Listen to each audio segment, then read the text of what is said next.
Hi, and welcome to Great Movie Scenes, the first series to talk just about that, great scenes from movies. I'm your host, Michelle, and today I am joined by film composer Braedon Speakman. Hi, Braedon. Hi, How are you? I'm good. It's getting hot out here, but I'm good. Yeah, well, I'm in Cleveland, so it's like 50 degrees, so I'll try not to act jealous. So we wanted to talk to you today about one of your favorite movie scenes, just full disclosure. I have to take a deep breath. Terrifies me. So can you just introduce us to the scene that we're going to be watching? Yeah. First of all, this whole prompt terrified me because I'm not good with favorites.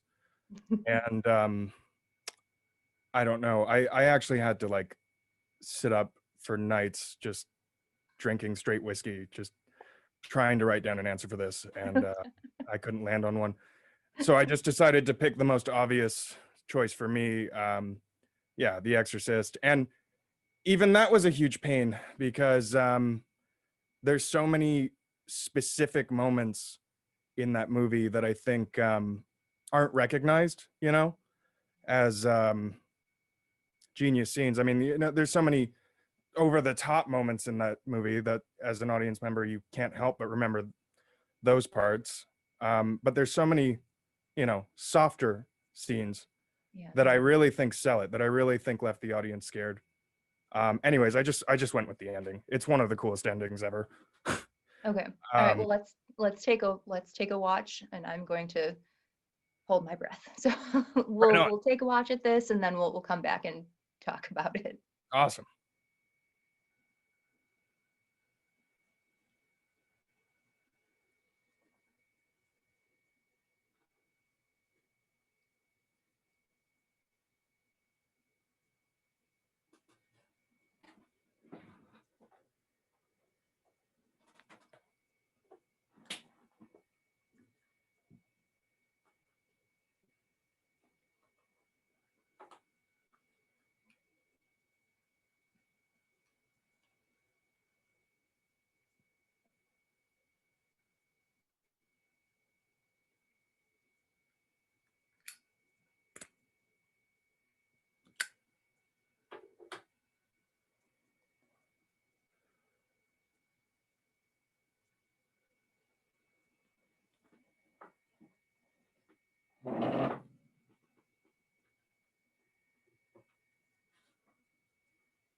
Okay.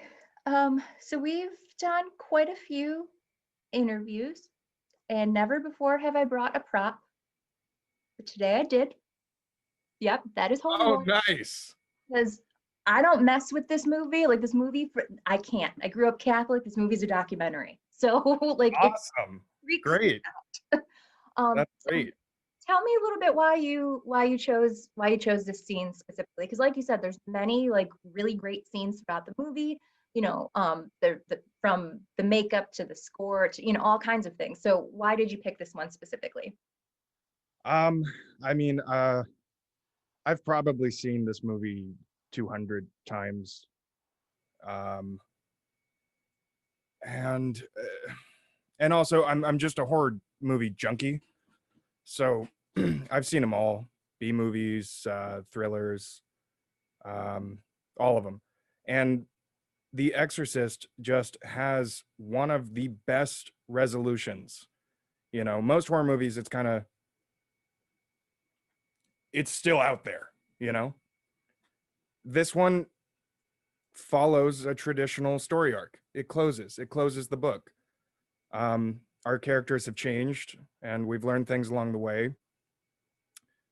And it's almost a happy ending too, technically, but you don't leave feeling that way at all, Right. which is hard to do, right? There's a lot going on. Yeah, I mean, and even like, even Ellen Burstyn, Mhm. when she's in the doorway, you would think that the moment she hears her daughter saying, Mom, Mommy, she would go running. But even throughout all of the trauma that she's going through with what happened, she's just like, I don't trust this. I'm Yeah, not she doesn't. sure how to Yeah, process. yeah, exactly. She doesn't know if it's her daughter or if it's still an animal. You know, Right. it's Yeah. it. I mean, the performance from everybody in that scene is just insane. Um. Anyways, yeah. I mean, the start of the scene, she asks, "Is my daughter gonna die?" And it's okay. Well, holy shit. There we go. The whole movie, this woman just wants to protect her daughter. All she wants. And right off the bat, she's now coming to the acceptance that her daughter might not come out the other side. So that's the beginning of these 3 minutes, Mhm. you know? And then Karis goes upstairs. One of the priests is dead. Whoa. Yeah. One other person, I think that's right. One other person has died in the movie so far, and Mhm. it's off camera and it's only alluded to. And now we're staring at this little girl, just blankless, is that a word? Just Right. blank expression, uh, staring down just like an animal. It's beautiful how that's done. It still freaks me out. Such a Yeah. weird choice that just completely amplifies the situation. And then, yeah, Karis, this guy who is struggling with faith, basically dives off the deep end and makes this sacrifice to save the child. And then there's that great part where Linda Blair pulls off his pendant, Mhm. you know? And then I don't know if it's in the original, but in the director's cut, as he's getting possessed and he's lurching towards the window, there's like a quick little of his mother's face as he's going out. Mhm. I mean, there's a lot to talk about there. So then to top all of this off, you have this amazing stunt where a man is thrown down this like 3-story staircase or whatever. And then you have that part at the end where a friend is accepting another friend's death. And I think that performance is really well done as well. I read recently, I didn't know this, but Willie Friedkin actually punched that actor square in the face uh, to get his reaction. And I read an interview where his hand is trembling as Yeah. he's holding Karis. And he's actually trembling because wants to knock the director's teeth out, which I think is awesome. Well, and that actor was actually a priest. So like he was like they hired him because I think I saw something recently where like they hired him. He was actually a priest, I and didn't know so that. he was saying like, what would you do to a dying friend? So he started like doing like what you would say for your last rites. And like it was completely like improv, like that wasn't, I don't think that was scripted for him to do the last rites. So I mean, Wow, I didn't know that. That's awesome. yeah, I mean, like those little things, like definitely, I think bring it together for me. But like a little known fact, like I mentioned, I grew up Catholic. I knew a bunch of dudes who were like going to be priests. They were in the seminary.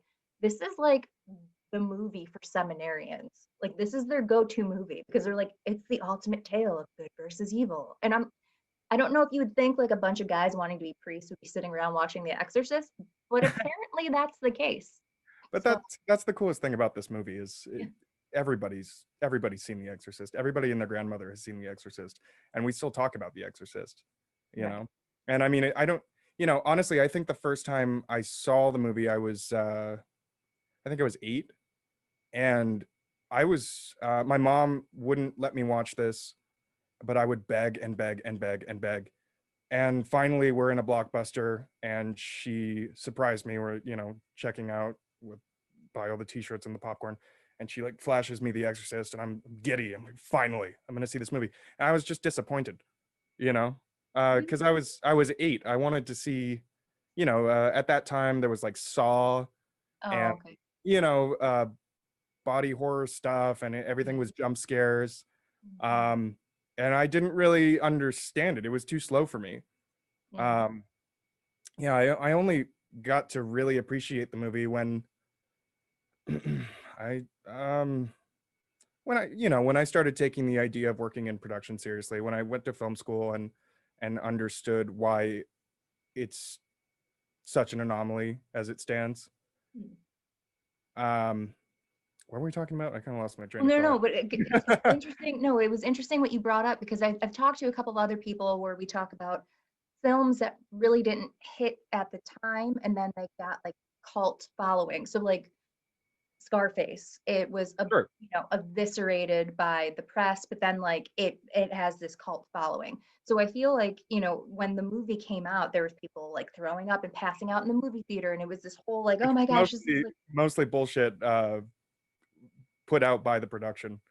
oh, that wasn't true. Oh, Most of it is just yeah, stuff made up for the press to sell it, and it worked. yeah, well, I believed it. But I Yeah, mean, sure it did. then you're saying like you saw that movie when, you were younger, it wasn't really like anything, and then you learned to appreciate it later. So I mean, can you kind of speak to that a little bit more? Like what things like in production like that you learned that like helped you look at the movie through a different lens? Because I feel like a lot of these like bad movies, and I don't believe that there's anything as a bad movie, but a lot of these things that we deem bad movies, if you watch it maybe at a different time in your life after you've gained some knowledge or you've just had life experience, you might see it in a completely different light. So I mean, that Sure. sounds like what happened to you with this movie. Yeah, yeah, absolutely. I mean, when I saw the movie, I was raised Christian, and when I saw the movie, I just believed in heaven and hell, and I believed in the devil. But I watched it with the lens of like, it's a movie. Mhm. It's not gonna hurt me. But it was scary to see, Reagan and how powerful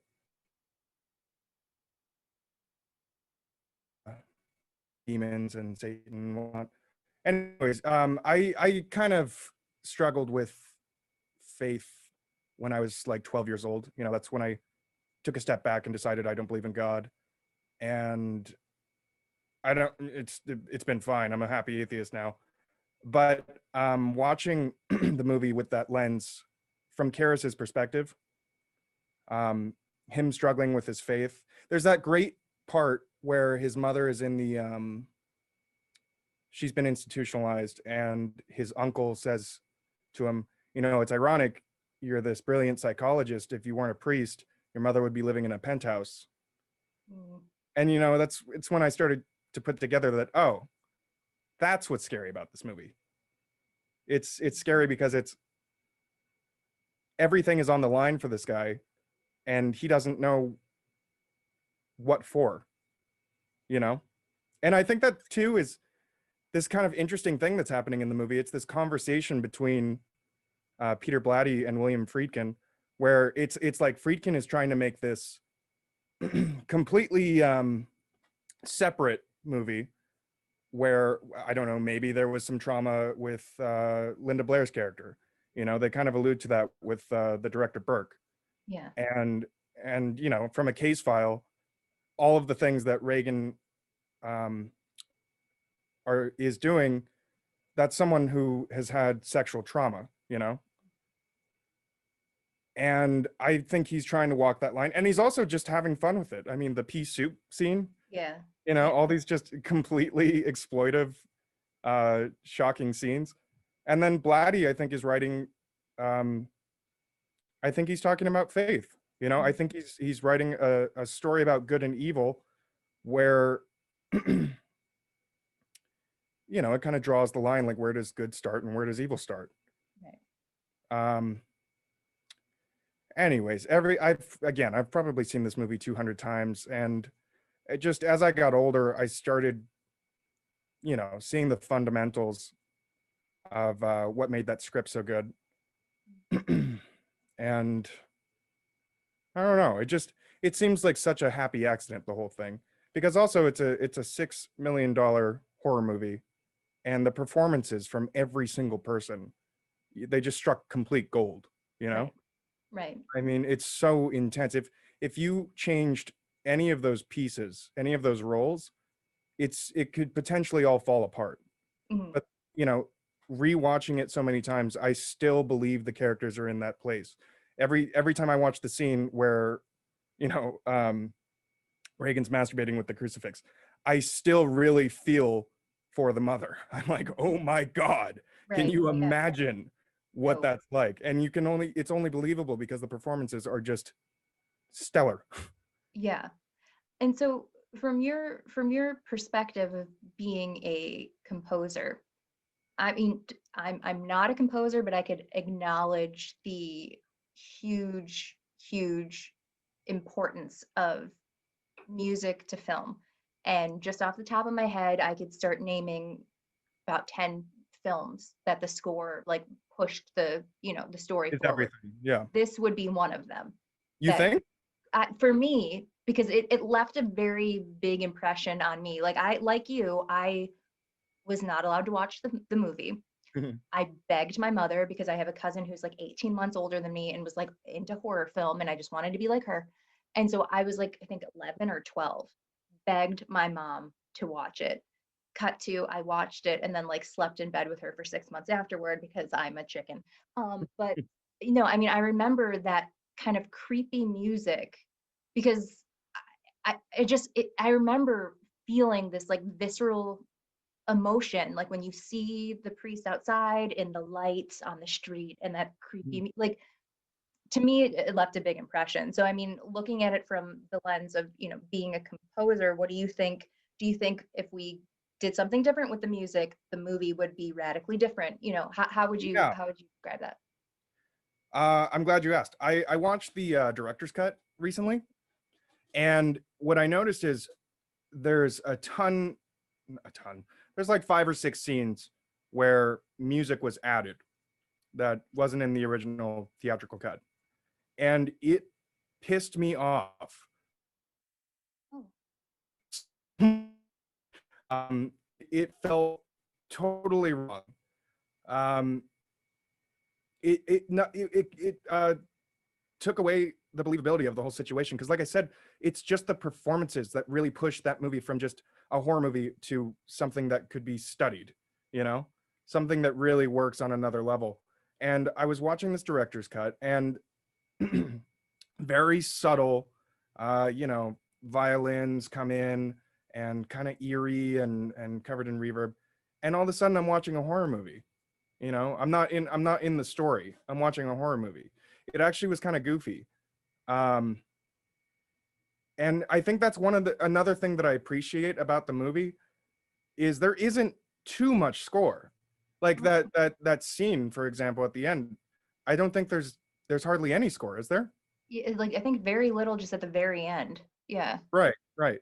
But it's just letting it happen on the stage. It's not trying to um influence what you're seeing. because you know a lot of horror movies, I would say the score is like 80%.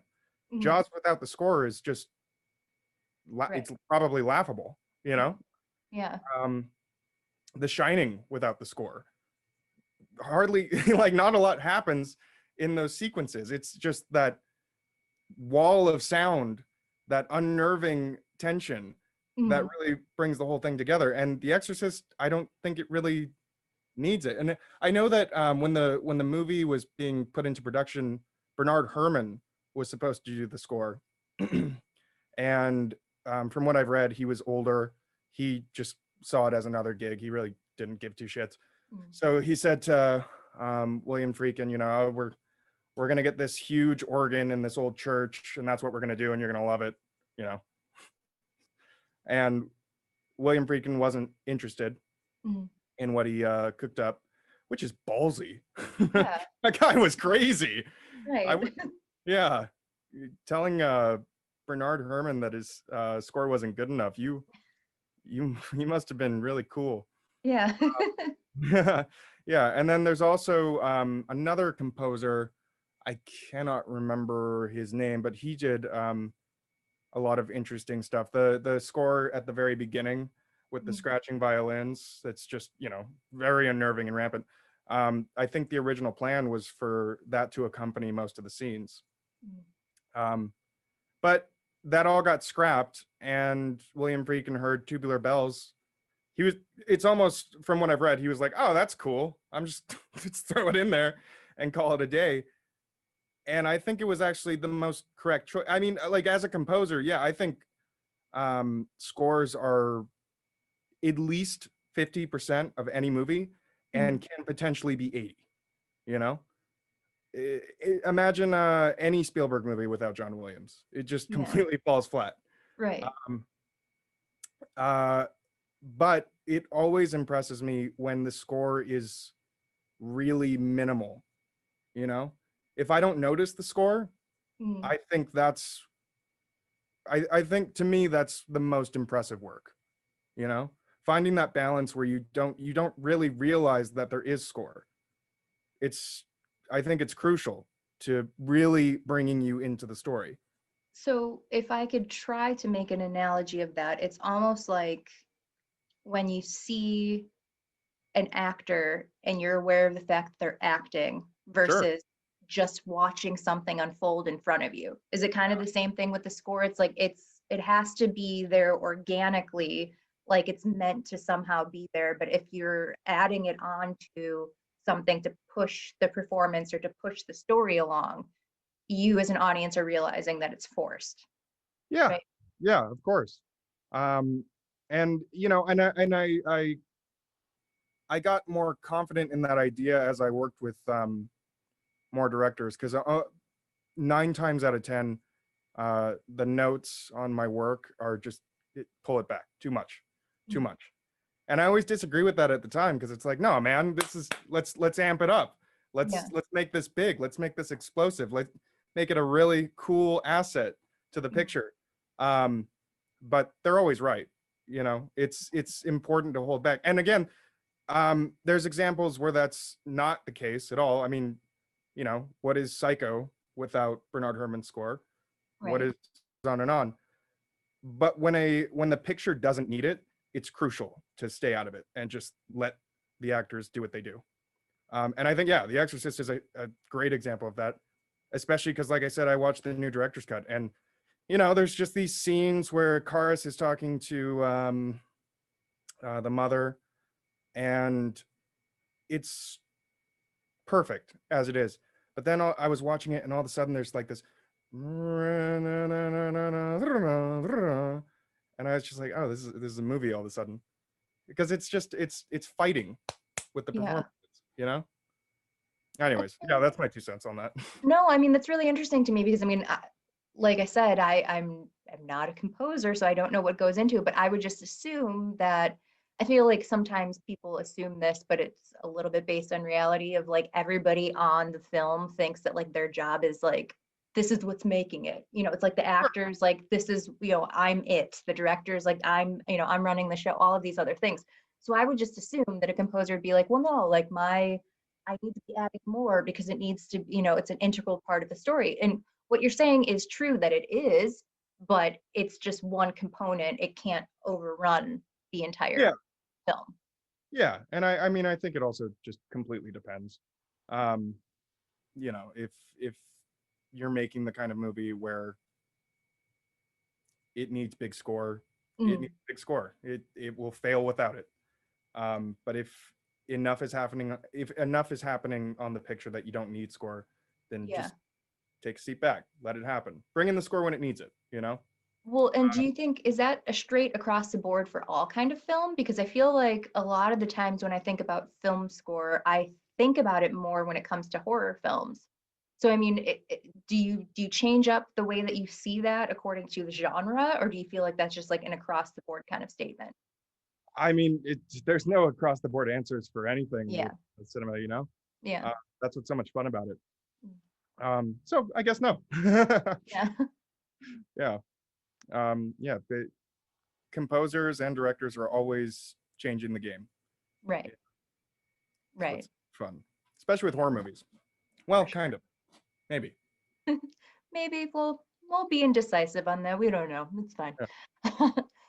But so apart from, talking about the score and talking, about what the acting performances that we saw in that film, I just want to get your take on this because this is how I've always felt about it. Even I've watched the movie a handful of times, each time holding holy water.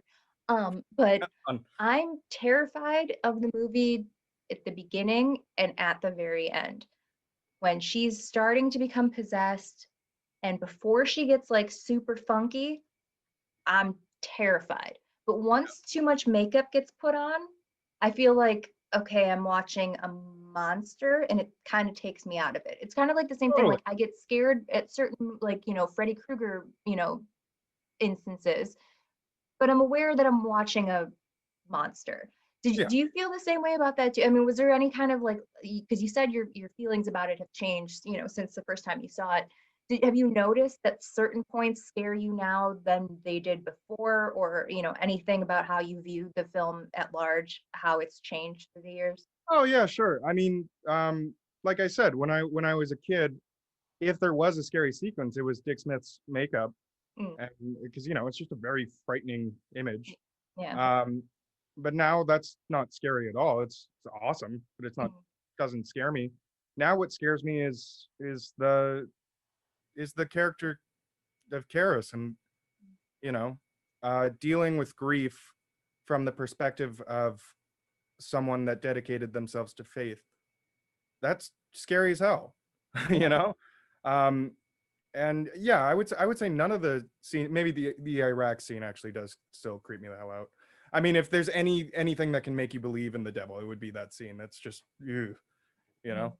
mhm. Um, and actually, that was a part in the movie that did need music, and it's awesome. Um, but yeah, I mean, I guess that's why this movie is so interesting to me, is because it's got this stigma of being, the scariest movie ever made, and kids watch it on Halloween to this day, and it's fun. I always walk away from watching the full movie just bittersweet, just like, wow, man, there's no hope for anything. It really, I think it's designed to disturb you from a deep emotional place, and I almost think they did it on accident. Like I was saying earlier, like I feel like Friedkin and Blatty were making two different things. Mm. Um, and geez, what more is there to say about it? Um, I always giggled at the pea soup scene. Yeah. That was always stupid to me. Ugh, A lot of fun that's too. Yeah, and I mean, just I'm sure you get this a lot in LA, but anytime I get like a kale smoothie, I'm just like, is this what they use? Like I know it's pea soup, but it looks like this. It has to be. Yeah, I know, totally. Yeah. Yeah, I don't know. Something's messed up in my head, so I just embrace stuff like Okay. Hey, that. it works, if it works, it works. Yeah. Well, thank you so much for joining me today to talk about this. I'm going to go say a rosary now. Nice. But Thank you so much for joining in for Great Movie Scenes, the first series to talk just about that, great scenes from movies. Thanks again to our guest, Braedon Speakman, and we'll see you next time. My pleasure. Thank you for having me.